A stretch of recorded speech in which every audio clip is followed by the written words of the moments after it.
Boa noite. Uma lei protetora ou interferência do Estado na vida familiar e na educação dos filhos?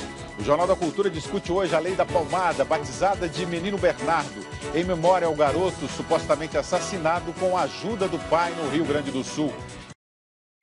A presidente Dilma Rousseff tem 15 dias para sancionar ou vetar a lei da palmada aprovada pelo Congresso Nacional. Os críticos alegam que o Estado não deve interferir na educação familiar. Mas, afinal, o que muda com a legislação? Bastante levado quando menino, Israel ainda se lembra do castigo que mais recebeu dos pais. Chegava em casa, o coro cantava, não tinha erro. Hoje, pai de 2 filhos, ele prefere a conversa aos castigos físicos, mas admite, um tapinha escapa de vez em quando. Agora, com a lei da palmada, fica a dúvida. Pelo que eu entendo deu uma palmada, você pode sofrer punições com relação a isso. Então, é preocupante. A dúvida de Israel é comum entre os pais. A lei da palmada define como castigo físico qualquer ação disciplinar aplicada com o uso da força que resulte em sofrimento ou lesão à criança ou ao adolescente. Sem ser específico, o texto deixa a critério dos conselhos tutelares e da Justiça decidir quem deve ser punido. A lei vai depender do bom senso para ser aplicada. Na prática é que a gente vai tentar descobrir o que vai ser o castigo, o que é essa lesão, o que é o sofrimento para a criança. A maioria das punições previstas na lei não é severa. Os pais denunciados podem ser encaminhados para programas de proteção à família, onde irão receber aconselhamentos de psicólogos e psiquiatras. Em alguns casos, a criança também deverá passar por tratamento especializado. O texto prevê ainda uma advertência, mas não especifica como seria. A lei obriga médicos e assistentes sociais a denunciar às autoridades os casos de agressões. Quem descumprir está sujeito a multa que varia de 3 a 20 salários mínimos. O texto aprofunda mecanismos já previstos no Estatuto da Criança e do Adolescente e no Código Civil e reforça a ideia de que os pais não precisam usar a violência para conquistar respeito e impor limites. A partir de agora, os pais vão pensar um pouco mais. E o ideal é isso. Há outros meios antes da palmada. As principais mudanças implementadas pela lei estão justamente naqueles pontos que são considerados menos polêmicos. Ela prevê a promoção de campanhas educativas, a mediação de conflitos e a capacitação de profissionais da saúde e da educação para a prevenção da violência doméstica. Trabalhar a prevenção desde pré-natal, no trato com a criança, na responsabilidade da criança, no cuidado da criança. E isso me parece mais eficaz do que a punição dos pais. Etevaldo Siqueira, boa noite. Você acha que o Estado está interferindo na educação dos filhos? Está de uma maneira intolerável do ponto de vista da democracia. Democracia na qual eu acredito em que o Estado não tem que dizer o que eu penso, o que eu faço, o que é ético, o que não é ético. Isso é uma questão muito mais profunda, através da educação, sim, através de um debate muito mais amplo, sim, mas não através de uma lei coercitiva e ainda prometendo castigos. O Estado, ele invade a área privada de uma maneira que eu considero totalmente abusiva. Isso só na cabeça dos políticos que não têm mais o que fazer, que têm 1000 problemas. Por que não pensam na qualidade da educação do país? Por que não pensam em valorizar o professor, em primeiro lugar, né? Antes de entrar na vida de cada família? Pondé, Tiago da Hora aqui pelo Twitter. Que ironia, uma lei para proteger as crianças tem o nome de uma criança que não teve a ajuda do Conselho Tutelar. Eu acho essa observação maravilhosa, porque inclusive ela remete ao ridículo da lei, ao inclusive usar o nome desse menino, dessa história infeliz que na realidade foi assassinado pelos pais. Você vê o tamanho do absurdo dessas pessoas que vão para o Estado e começam a querer se meter no meio da vida dos outros. Quem disse que eu tenho que confiar a priori em gente que é assistente social? Quem disse que eu confio nessa pessoa? Quem disse que eu tenho que confiar na formação dela? Quem disse que ela entende melhor de educar filhos do que pais e mães? Eu acho que essa lei é o típico caso do que se chama fascismo do bem, como ironia.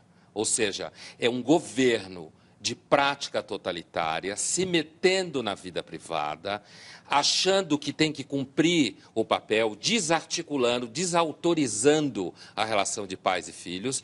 E esses teóricos aí que estão por detrás dessa lei, que criaram essa ideia, eles acham que eles estão fazendo bem.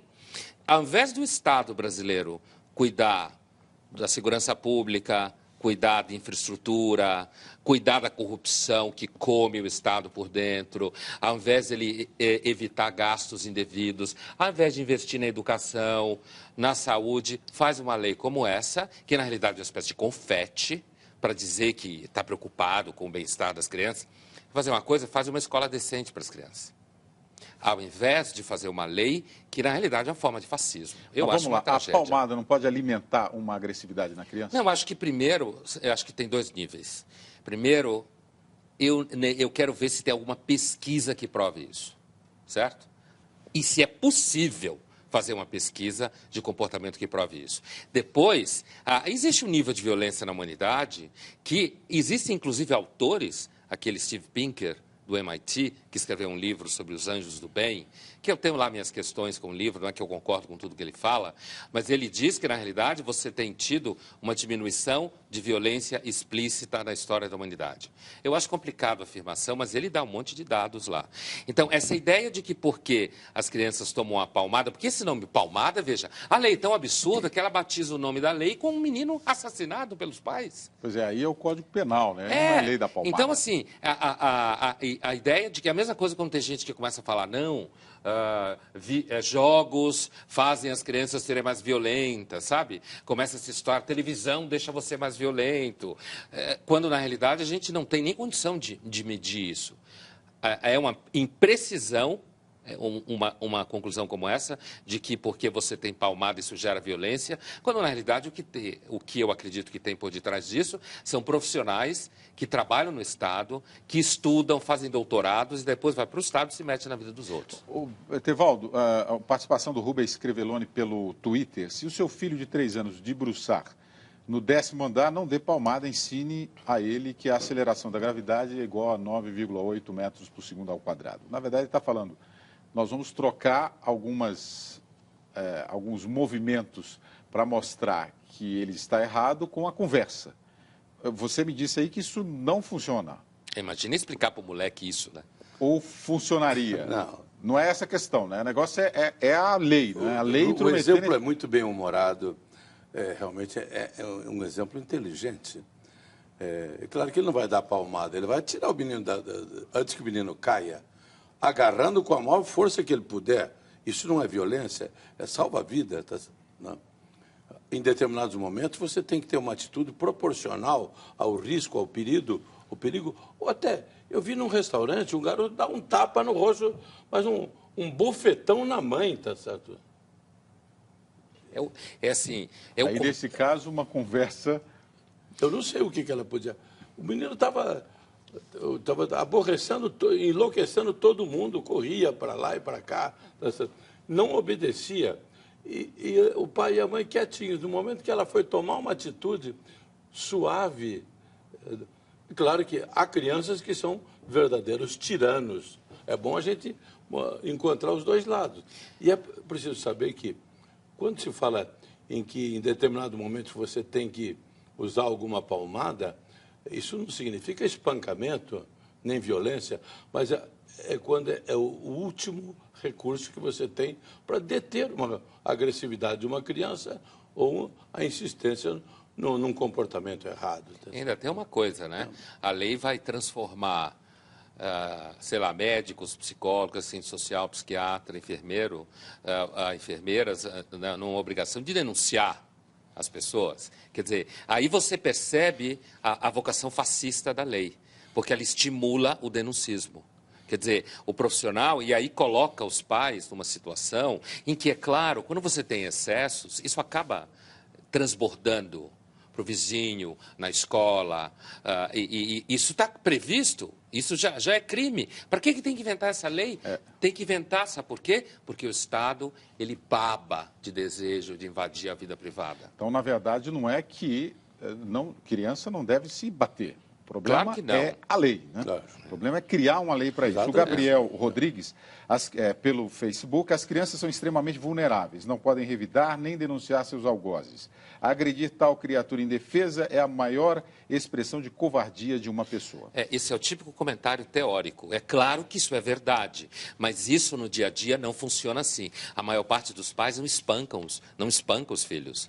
Quer dizer, esse é o tipo da visão excessivamente teórica que você olha de cima e diz, olha, os pais estão espancando os filhos. A gente tem um processo nas últimas décadas de desarticulação, desautorização e destruição sistemática da relação entre pais e filhos. E depois as pessoas começam a dizer, não, porque não tem valores, porque ninguém respeita ninguém, porque não sei o quê, quando você destrói a base básica de como se socializam as pessoas. O Estado quer destruir a relação moral familiar, impondo uma relação jurídica. Isso é fascismo.